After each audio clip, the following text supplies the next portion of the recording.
Tragedia nella notte a Bressanvido, il 17enne Andrea Tagliapietra esce di strada con lo scooter e finisce contro un cartello della segnaletica stradale. Nulla da fare per il ragazzo, la tragedia a pochi passi da casa, il dolore della comunità. Un altro dramma poche ore dopo, lungo la 4 tra i caselli di Padova Est e Ovest, lo schianto tra un camion e un furgone con a bordo 3 persone, muore un 48enne romeno. In gita sull'altopiano di Asiago si ribalta con la Porsche sulla provinciale che collega Foggia e Enego. Illeso il turista tedesco, il bolide distrutto. Valanghe in Norvegia, si allungano i tempi per il rientro delle salme di Matteo Cazzola e Pietro De Bernardini, l'attesa delle 2 comunità di Isola Vicentina e Vicenza e la preghiera. Operatrice aggredita e ferita da un passeggero che pretendeva di imbarcarsi senza aver effettuato il previsto check-in, è successo al Marco Polo di Tessera. Ordigno bellico inesploso ritrovato in mattinata a ridosso delle mura a Treviso, a pochi passi dall'affollatissimo mercato della vigilia di Pasqua. Immediato l'intervento di polizia locale e carabinieri. Appuntamento importante nel giorno di Pasqua sulla nostra emittente. Domani dalle 10 Antenna 3 trasmetterà in diretta la Santa Messa celebrata dal Patriarca Moravia nella Basilica di San Marco. Tanti piatti della tradizione veneta preparati per Pasqua nei ristoranti, boom di prenotazioni, calò di richieste per agnello e capretto. Alcuni ristoranti decidono di non prepararlo. Abbiamo sentito uno dei più noti ristoratori della marca, Dino Caramel. Bentrovati, buonasera telespettatrici, telespettatori di Antenna 3. È l'ennesima tragedia sulle strade del Veneto ad aprire questa nostra edizione regionale. È successo questa notte a Bressanvido, poco prima delle 3, a morire in uno schianto a pochi passi da casa un giovane di 17 anni.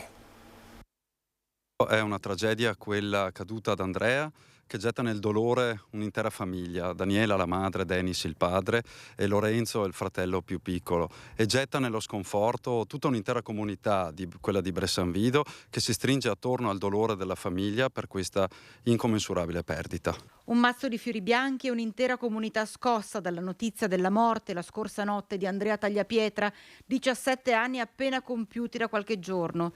Il giovane stava rincasando attorno alle 3:30 dopo una serata tra amici lungo via Bosco a Poianella di Bressanvido. A poche centinaia di metri da casa avrebbe perso il controllo dello scooter che guidava. Forse un colpo di sonno. È finito nel campo, si è schiantato contro l'unico palo della segnaletica stradale presente sul tratto di rettilineo. Un impatto che non ha lasciato scampo ad Andrea, studente al 3° anno dell'Istituto Alberghiero di Vicenza. Inutile ogni soccorso da parte dei sanitari del SUEM, allertati da un passante che ha notato il motorino e il corpo tra l'erba. Sul posto i carabinieri di Thiene per i rilievi dell'ennesimo incidente stradale che ha mietuto una giovane vita. Sconvolto il sindaco Luca Franzè, che ben conosce la famiglia del 17enne. Sono stato a casa della famiglia per essere vicino, manifestare la vicinanza mia personale, perché comunque è una conoscenza diretta, un'amicizia diretta, oltre che da parte dell'amministrazione e dei cittadini che rappresento. Conosco quello che è Andrea e quello che faceva in paese, un bravo ragazzo che partecipava alla vita comunitaria, giocava al calcio e possiamo tranquillamente definire veramente un bravo ragazzo. Andrea militava tra le fila della società calcistica BP93 e proprio dall'intero gruppo arrivano messaggi di cordoglio sui social.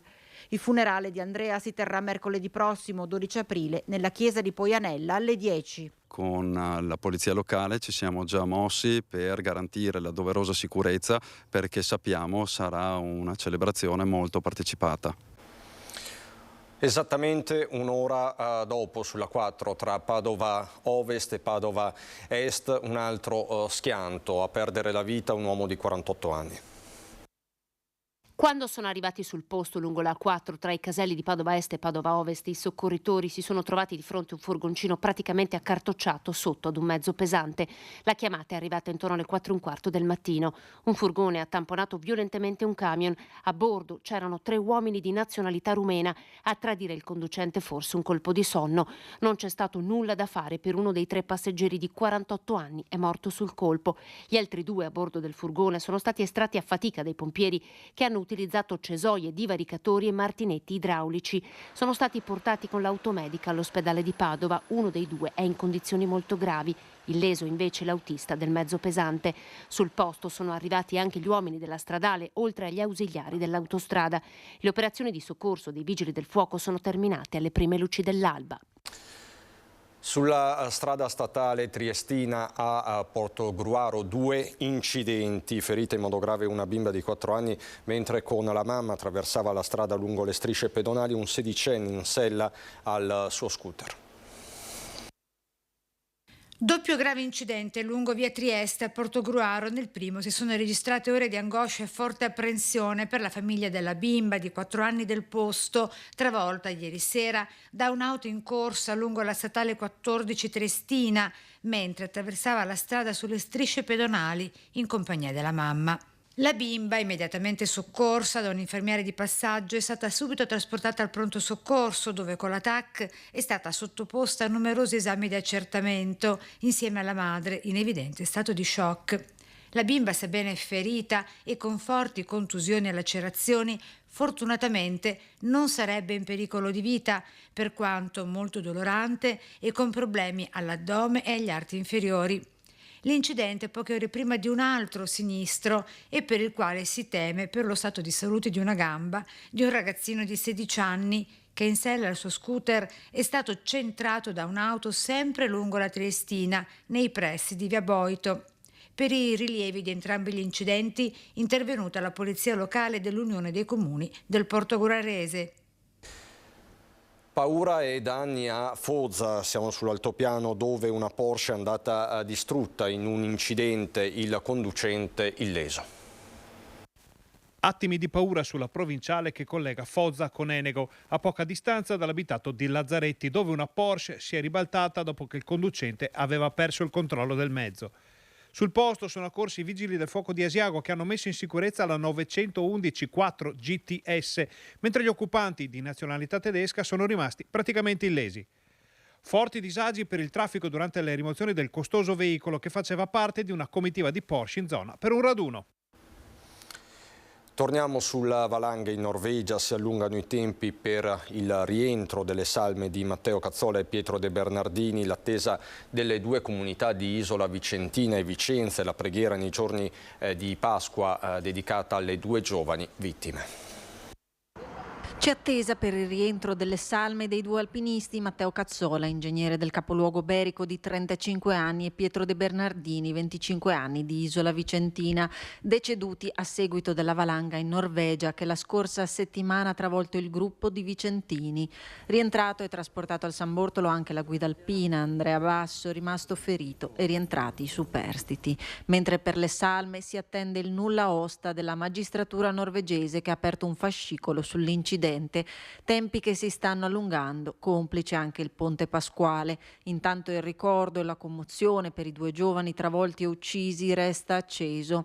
Di ieri la notizia che Pietro De Bernardini, che era ricoverato da una settimana a Tromsø, non ce l'ha fatta, e la preghiera in occasione della Pasqua si rivolge alle famiglie e al ricordo dei due giovani. Si era pensato di dedicare la preghiera pasquale appunto al sostegno alla famiglia per la pronta guarigione, la ripresa e lo ristabilimento. Ora si convertiranno queste preghiere in una veglia per fare in modo, insomma, in suffragio di Pietro. A rivolgere un ricordo e una preghiera nei confronti di Matteo e Don Claudio, ex parroco di Sant'Andrea a Vicenza, che è in costante contatto con la famiglia. Matteo per me è stato uno degli animatori più belli, più bravi, perché era capace di farsi voler bene, era capace di voler bene.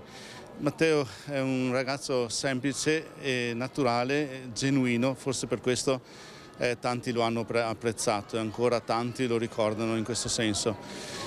E abbiamo fatto una preghiera intensa per lui e con tutta la famiglia, con lui nel senso che l'abbiamo sempre nel cuore, per noi continua a vivere anche nella nostra vita, nella vita di tanti ragazzi che l'hanno voluto bene, che l'hanno incontrato. Rimaniamo nel Vicentino a Tiene, dove è nei guai un giovane studente. È andato a scuola con un'arma a salve riposta nella cartella, dalla quale, secondo le ricostruzioni, sarebbe partito accidentalmente il colpo da dentro lo zainetto. Pare mentre lo studente stava finendo la lezione, forse nell'atto di mettere a posto i libri. Un botto dalla pistola giocattolo mentre era in classe con gli altri compagni e gli insegnanti, rimasti spaventati dal rumore. È successo all'Istituto Superiore Saugo di Thiene prima dell'interruzione delle lezioni per il Ponte di Pasqua. Si tratta di una pistola a salve di libera vendita e detenzione in casa a cui era stato tolto il tappo rosso. È stata sequestrata dai carabinieri intervenuti che hanno denunciato il minore alla Procura di Venezia. Per la cronaca andiamo all'aeroporto Tessera, Marco Polo di Tessera, dove una hostess è stata aggredita da un passeggero. È successo al Marco Polo giovedì pomeriggio scorso verso le 17. Sembrava il solito tran tran per il trambusto dovuto all'operazione di imbarco in aeroporto, la lunga coda di gente, le valigie, i passaporti, quando alla malcapitata hostess di terra si è piazzato davanti il passeggero che pretendeva di salire a bordo dell'aereo senza il previsto, nonché obbligatorio, titolo di viaggio. È stato allora che, inalberato e su tutte le furie, tirando un pugno contro la barriera di plexiglass posta davanti proprio al viso dell'operatrice, l'ha rotta, mandandola in frantumi con le schegge impazzite finite sul volto della povera hostess, provocandole diverse ferite con vistose perdite di sangue. Immediato l'intervento della polizia aeroportuale, che ha subito fermato l'aggressore, che nel frattempo aveva tentato di sfuggire alle forze dell'ordine. L'hostess, che ha denunciato il suo aggressore, ha una diagnosi di almeno una settimana, visti i tagli e gli ematomi al volto subiti, con la Filt CGIL che propone un DASPO anche in aeroporto contro i violenti e per tutelare i lavoratori dello scalo veneziano, sempre più spesso sotto attacco di passeggeri maleducati, aggressivi e rissosi. Un coltello da 18 centimetri, una roncola e diversi grammi di cocaina. Due spacciatori sono stati fermati nella provincia di Padova dopo una rocambolesca fuga dai carabinieri. Fuga rocambolesca con la droga in macchina dopo l'alta dei carabinieri. Nella notte una pattuglia del Norma di Este, durante un servizio di controllo del territorio, ha notato un'auto che circolava a zigzag. I carabinieri si sono avvicinati al mezzo, hanno intimato l'alta al conducente per i controlli. L'uomo a quel punto, invece di fermarsi, ha premuto sull'acceleratore a tutta velocità, bucando gli stop, percorrendo strade contromano. Ha tentato di seminare i militari che solo dopo un lungo inseguimento sono riusciti a bloccare l'auto all'altezza del comune di Ospedaletto Euganeo. I due uomini a bordo sono due cittadini marocchini, sono stati fermati e perquisiti. Nell'auto i militari hanno trovato e sequestrato 40 grammi di hashish, 10 di cocaina già suddivisi in dosi, un coltello a serramanico con una lama di 18 centimetri, una roncola e uno sfollagente allungabile. Poi soldi, addosso avevano 1.350 euro in tagli da 5 e 10 euro. Entrambi, un trentenne di Soave e un 29enne di Legnago, sono stati arrestati, l'auto sequestrata. Il conducente non aveva mai conseguito la patente. E non si è fermato all'alta dei carabinieri nemmeno questo 27enne, siamo sempre nel Padovano. Ha preso di mira un'auto di grossa cilindrata, una BMW parcheggiata nel cortile di un'abitazione con cura, ha asportato i diversi componenti elettronici, volante, computer di bordo, il paraurti anteriori, gruppi ottici anteriori. Ha caricato tutto sull'auto ed è ripartito. L'uomo però non aveva tenuto conto dell'intensificazione dei servizi preventivi e di controllo sul territorio disposti dal comando provinciale dei carabinieri di Padova. Intercettato in prossimità del luogo del furto, l'uomo non si è fermato all'alto imposto dai militari e così ne è scaturito un inseguimento. Convinto di aver seminato gli inseguitori, il fuggitivo ha provato a disfarsi del bottino occultandoli in un fossato. I militari lo hanno bloccato dopo un ultimo disperato tentativo di fuga a piedi tra le abitazioni. L'uomo è un 27enne moldavo domiciliato a Padova, è stato arrestato in flagranza di reato. A bordo della sua auto i militari hanno trovato diversi arnesi da scasso e un passaporto falso. Ora in centro a Treviso, dove questa mattina è stato ritrovato un ordigno bellico inesploso. Purtroppo la guerra che c'è stata non c'è niente da fare, c'è sempre qualche residuo, diciamo così. Sabato di Pasqua alle 11 del mattino, l'angolo delle mura tra Varco Manzoni e il Put affollato di gente per il mercato. Un passante nota nel canale mezzo prosciugato da siccità e lavori in corso un oggetto metallico depositato sulle rocce della sponda, risultato poi essere un ordigno bellico, un proiettile di artiglieria inesploso lungo circa 30 centimetri. Immediata la segnalazione alla polizia locale che a sua volta fa intervenire i carabinieri. Una lunga porzione di marciapiede viene delimitata con la fettuccia, i militari restano a presidiare. Io passo tutti i giorni di qua perché abito vicino, penso che ogni tanto salta fuori qualcosa di roba bellica, così bisogna trovarla perché è pericolosa. Non scoppia, però bisogna innestarla. L'indomani della commemorazione del bombardamento sulla città del 7 aprile 44, ecco affiorare dall'acqua un ordigno, senza spoletta e senza corona, per cui sarebbe quasi impossibile farlo brillare. Difficile definirne la fabbricazione e l'origine, essendo ricoperto di ruggine. Difficile anche dire da dove arrivi, se possa essere stato scagliato proprio in quel punto durante la guerra o se piuttosto un qualche recuperante se ne sia disfatto gettandolo nel Botteniga. La zona è stata posta sotto sequestro, l'area messa in sicurezza in attesa che in settimana intervengano gli artificieri. Nel trambusto del giorno di mercato tanti i curiosi che si sono fermati a guardare, residenti e turisti. Ma comunque siamo comunque in buone mani, quindi sono sicuro che faranno il giusto lavoro. Appuntamento da non perdere domani mattina alle 10 in punto qui su Antenna 3, perché vi trasmetteremo in diretta dalla Basilica di San Marco la messa solenne celebrata da Monsignor Francesco Moraglia. Nel giorno di Pasqua saremo come sempre presenti. Domani mattina dalle 10 Antenna 3 trasmetterà in diretta dalla Basilica Cattedrale di San Marco a Venezia, portandola così nelle vostre case e in quelle di tutto il Veneto e del Nord-Est, la solenne messa pontificale presieduta dal Patriarca di Venezia, Monsignor Francesco Moraglia. È stato lo stesso Patriarca a raccontare i sentimenti che precedono questa celebrazione, per i cristiani la più importante dell'anno. Un po' di tremore e timore guardando alla situazione del mondo che sembra complicarsi progressivamente, guardando però alla luce di chi ha salvato il mondo e con la responsabilità di chi sa che il mondo è salvato se un messaggio, se un dono, quello di Cristo, viene fatto proprio dagli uomini. Allora la celebrazione bella della Pasqua è proprio questo: chiedere al Signore di dare la forza agli uomini, a tutti gli uomini, a ogni comunità, di poter partecipare della visione pasquale di una pace che non è solo assenza di guerra, anche se in questo momento sarebbe già molto, ma una pace che sia giustizia, che sia anche serenità, felicità, quel bene che la Shalom è il dono pasquale del Signore risorto. Appuntamento quindi con tutti voi nostri telespettatori domani mattina.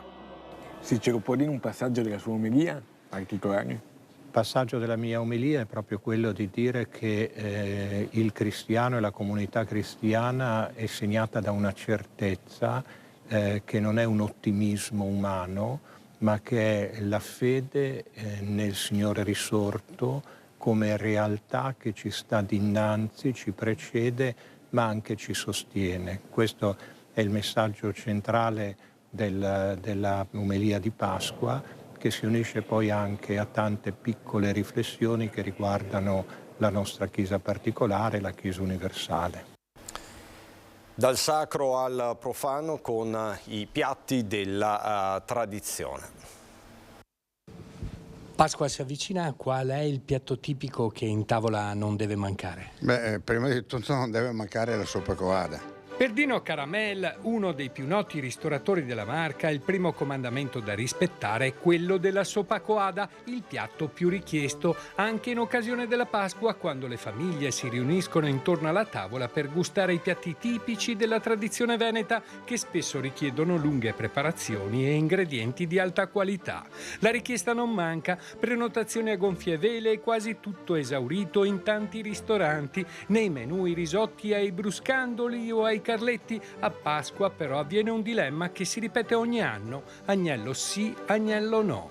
Il consumo della carne di agnello o di capretto, piatto tipico che si rifà alla tradizione ebraica, viene richiesto sempre meno nei ristoranti. Viste le circostanze, qualche chef come Dino ha preferito non proporlo. È un pezzettino, non tanto per la tradizione, ma proprio non lo vogliono, no. Forse perché amano gli animali, non vogliono più mangiare il capretto perché è piccolino o l'agnello, o perché non hanno più quegli appetiti di una volta, evitano di mangiare questo piatto tradizionale, almeno qui a Treviso, poi non so a Roma o altri posti. Dino, nonostante tutto, non si è perso d'animo. La cucina veneta ha tante altre prelibatezze da presentare in tavola per il giorno di Pasqua. Come antipasto abbiamo la bresaola punta d'anca con l'asparago bianco, poi ci saranno i gnocchi di patate fatti in casa con l'anitra e delle crespelle con gli asparagi, farcite con gli asparagi verdi. Poi di secondo quest'anno ho fatto il filetto di manzo rosmarino, che è tipo tagliata, e la faraona disossata e farcita con gli asparagi. L'uovo è uno dei protagonisti delle festività pasquali, le uova sode, regine dei picnic di Pasquetta, ma anche le uova utilizzate per preparare le tagliatelle, i bigoli e la famosissima fugassa, una via di mezzo tra la colomba e la focaccia. Infine, le immancabili uova di cioccolato con la sorpresa. Siamo davvero alle battute conclusive, giusto il tempo per scambiarci gli auguri di una serena Pasqua. Vi lascio alle previsioni del tempo, buona serata.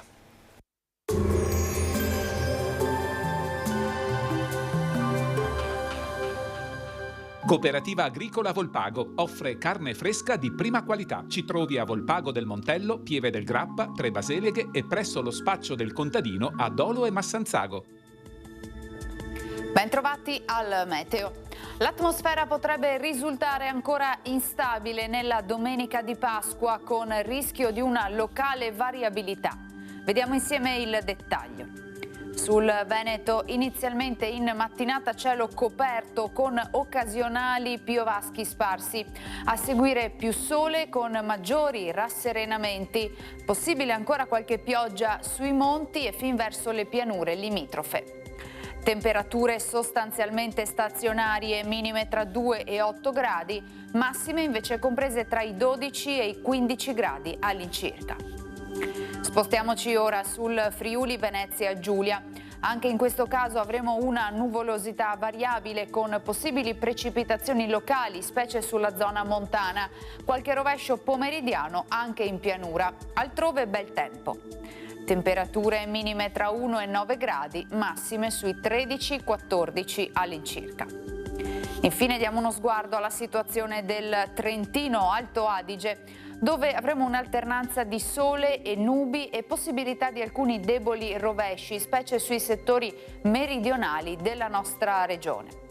Temperature minime intorno ai 4-5 gradi, massime sui 15-16 gradi all'incirca. L'aggiornamento meteo per ora termina qui. A tutti voi gli auguri di una buona Pasqua.